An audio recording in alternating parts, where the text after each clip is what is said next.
Hello viewers, it's the Mindful Man reading from The Eden Plot by Paul G. Brett.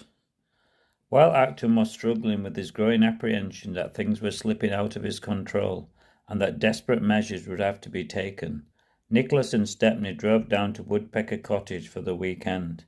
Even though they both loved the place, there was no joy in their hearts.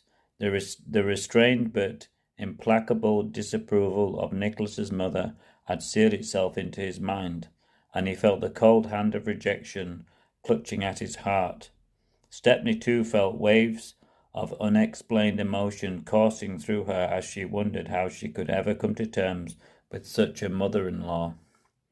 And the baby growing inside her brought new anxieties, though suffused with love and a sense of impending happiness and fulfillment. They walked hand in hand through Eden Bottom Wood, bleak in its winter dress, knowing that there were things to be said and faced, but unwilling to begin a process that might lead to pain. "Darling," she began at last. "Yes, what are we going to do?" "About what?" "Well, about us." "What do you mean?" "Well, what I want to say is, I don't think I can wait any longer to get married.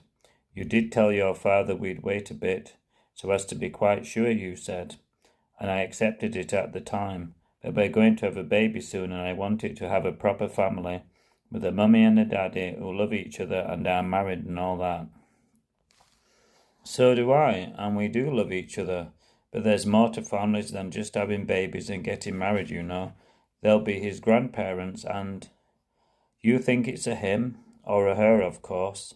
People are not as cruel as they used to be about children whose parents are not married. If they're committed to each other long term, and we are, Steppy, we are, aren't we?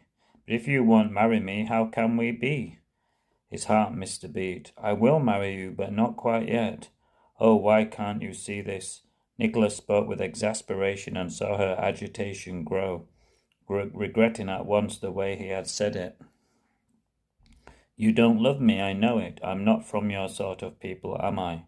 It'll never work. You'll get fed up with me and go off, and then—" She began to sob uncontrollably. He moved closer to take her in his arms, but she pushed him away angrily. "Leave me alone, I hate you," she shouted bitterly, running from him with tears streaming down her face. Hope you liked that little chapter of The Eden Plot by Paul G. Brett. Please sub me if you liked it. Hello viewers, it's the Mindful Man reading from The Eden Plot by Paul G. Brett. While Acton was struggling with his growing apprehension that things were slipping out of his control and that desperate measures would have to be taken, Nicholas and Stepney